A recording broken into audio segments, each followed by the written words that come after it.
Le dernier souffle du feu. Chapitre 3. Le nouveau monde. Le silence fut roi pendant un moment. Azraël, qui était mal à l'aise, regardait Lucie, surpris, alors qu'elle le regardait d'un air complètement neutre. Tu le connaissais demanda Azraël.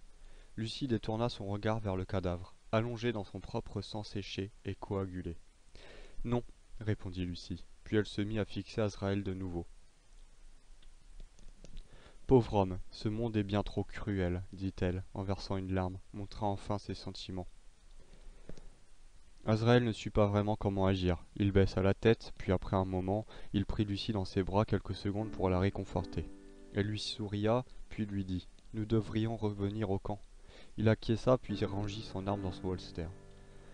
Une fois rentré au camp, Ronald avança vers eux. « Où étiez-vous » ? « Parti faire ton boulot, crétin, répondit brutalement Lucie, en continuant son chemin et en le laissant derrière. Richard était près de la carrière, qui était située juste derrière le camp, en pleine forêt. Lucie et Azraël s'approchèrent de lui. On s'est occupé du problème, dit-elle à Richard. Bien, mes amis. Alors Azraël, tu as fait ton tour sur le camp? Il y a un travail qui pourrait t'intéresser? Demanda Richard joyeux. Eh bien, pas vraiment. N'importe quel travail fera l'affaire, répondit Azraël, la tête ailleurs. Vraiment? Écoute, Lucie m'a dit que tu avais survécu dehors tout seul. À mon avis, tu dois être expérimenté dans tout, alors. Ce que je te propose, mon garçon, c'est de travailler sur la carrière pour tes débuts. Extraire la roche pour qu'on puisse un jour construire un mur autour du camp. Et puis, lorsque tu auras fait tes preuves ici, je t'enverrai à l'extérieur pour chercher des provisions, des armes ou encore des outils. Ça te va? Eh bien, je préfère le deuxième boulot, mais je comprends que la confiance doit régner entre nous. J'accepte, dit Azraël, puis il serra la main du chef du camp. Cela rendit Lucie heureuse, et en serrant la main du vieil homme, Azraël se sentit rassuré. Peut-être que ce camp n'était pas si mal tout compte fait. La journée passa. Le travail d'Azraël était très épuisant. Il devait porter les pierres à main nue sous le soleil frappant et avait très peu de temps de pause.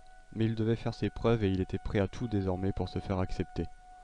En fin de journée, le chef des travaux annonça la fin du chantier, puis se déplaça vers Azraël. Après avoir ri sur son odeur, il lui proposa d'aller prendre une douche dans sa cabane. Il avait de l'eau fraîche et des vêtements propres. Après ça, Azraël sortit de la cabane et se rendit au centre du camp. Lucie était là.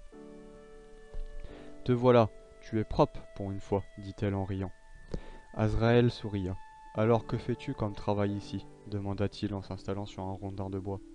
« Eh bien, avant j'allais à l'extérieur chercher des provisions, mais tu m'as volé mon boulot, on dirait bien. » De toute façon, ça m'évitera de me faire kidnapper, j'imagine. Je ne suis pas faite pour ça. Du coup, je me suis lancée dans l'agriculture, expliqua Lucie, posée contre le mur d'une des cabanes. Le plus loin que tu as été, c'était où? Demanda Azraël. Oh, dans les champs, autour de la forêt, quelques petits villages et puis l'autoroute. Je ne suis pas allé très loin, je n'aimerais pas me perdre dans ce monde si dangereux, raconta Lucie. Oui, tu as raison, il y a certaines choses que tu n'aimerais pas voir dehors, dit-il, se remémorant de son passé. Un enfant au loin qui courait partout depuis un bon moment s'avança près d'eux. Son regard d'innocent fixait Azraël. C'était une fillette. Cette fillette ne devait avoir que 8 ans et était donc née dans ce monde. Elle avait de longs cheveux châtains, des yeux bleus et une tête très mignonne, sûrement parce qu'Azraël n'avait pas vu d'enfant depuis une éternité. Hé, salut toi, comment tu t'appelles demanda Azraël en s'accroupissant avec un grand sourire. Camille, dit-elle, timide. Bah alors ne sois pas timide. C'est Azraël, un gentil, dit Lucie. Bonjour Azraël. Tu vis avec tes parents? Où est ta mère? Demanda Azraël, sans vraiment réfléchir au départ. Cela attrista la fillette. Sa mère n'était sûrement plus là. Oh, excuse-moi petite, j'ai pas réfléchi. Mais je connais ça moi aussi. Tu n'es pas seule, promis, dit Azraël en posant sa main sur l'épaule de Camille qui lui souria, puis repartit jouer ailleurs. Pardon, je dois me réhabituer à être sociable, expliqua Azraël. Ce n'est pas grave, c'est une gentille fille, elle ne t'en voudra pas.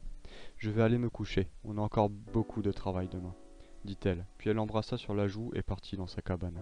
Azraël souria et se dirigea vers sa tente. Dans la nuit, il trouvit enfin le sommeil, pour la première fois depuis plusieurs années. Mais l'ironie du sort fit que quelqu'un réveilla Azraël dans son sommeil profond. Il lui fallut quelques dizaines de secondes pour se réveiller et remarquer que la personne qui l'avait réveillé était la petite fille, Camille. Camille? Que? Chuchota Azraël, mais la fillette lui prit la main et le sorta de la tente. Par ici, chuchota Camille. Alors Camille mena Azraël vers la cabane la plus éloignée du camp, dans l'obscurité de la nuit. Elle sortit une clé de sa poche et ouvrit la porte de la cabane discrètement. Je ne suis pas sûr qu'on ait le droit d'être ici, dit Azraël. Camille l'ignora et le traîna à l'intérieur de la cabane. C'était plutôt vide ici, mais un escalier descendait en profondeur, sous le sol, et menait à une porte métallique qui rouillait. La fillette pointa la petite fenêtre installée sur cette même porte, puis regarda Azraël d'un regard inquiet. Azraël comprit qu'il devait aller voir. Alors il descenda lentement, inquiet, puis jeta un regard à travers cette fenêtre toute sale.